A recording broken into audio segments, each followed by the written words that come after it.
si pembuat boneka ini datang lagi ke rumah gadis itu. Ia pun mempunyai firasat jahat. Dan benar saja, ketika nenek itu datang, boneka itu pun telah melihat dari atas jendela tersebut. Lalu boneka ini pun melemparin akuarium kecil itu hingga mengenai nenek tersebut, membuat nenek ini pun tak sadarkan diri. Lalu beberapa saat kemudian, polisi pun datang ke rumah. Kakek dan anak gadis ini pun dimintai keterangan oleh pihak kepolisian. Namun mereka pun juga bingung, karena pada saat itu mereka berdua sedang ngobrol di bawah, sedangkan di ruangan atas hanya ada boneka tersebut.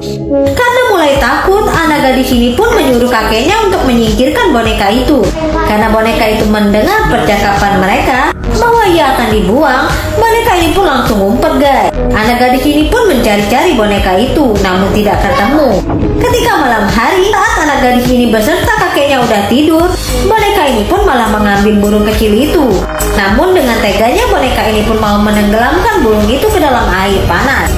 Beruntung anak gadis ini pun terbangun ketika mendengar suara air. Alhasil burung ini pun akhirnya bisa selamat. Saat malam, ketika anak gadis ini dan kakeknya udah tidur, boneka ini pun mengambil burung kecil itu. Dan ia pun tega ingin menenggelamkan burung tersebut ke dalam air panas. Beruntung anak ini pun terbangun ketika mendengar suara air. Dan alhasil akhirnya burung ini pun bisa selamat, guys.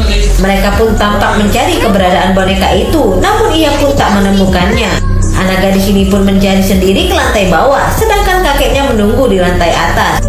Apesnya tiba-tiba boneka itu pun ada di atas, guys. Bahkan boneka ini pun tiba-tiba mendorong kakek itu sampai terjatuh ke bawah. Beruntung kakek ini pun tak kenapa-napa, karena anak ini kesal melihat kakeknya telah terjatuh dari kursi itu. Akhirnya ia pun menemukan boneka tersebut, dan ternyata boneka itu telah duduk di kursi roda kakeknya tersebut. Anak ini pun membawa wajan untuk berjaga-jaga melawan boneka itu. Ketika anak ini membalikkan kursi roda itu, ternyata boneka ini pun tidak ada di kursi tersebut, dan hanya ada rambutnya doang. Tanpa anak ini sadari, boneka itu telah berdiri di belakangnya sambil membawa pisau. Beruntung anak gadis ini pun sangat cepat. Dia pun memukulkan kepala boneka itu sampai mental dan masuk ke dalam panci tersebut. Dan akhirnya kepala boneka itu pun dimasak oleh anak gadis ini, hingga boneka itu pun tenggelam bersama air panas tersebut. Film pun berakhir sampai di sini.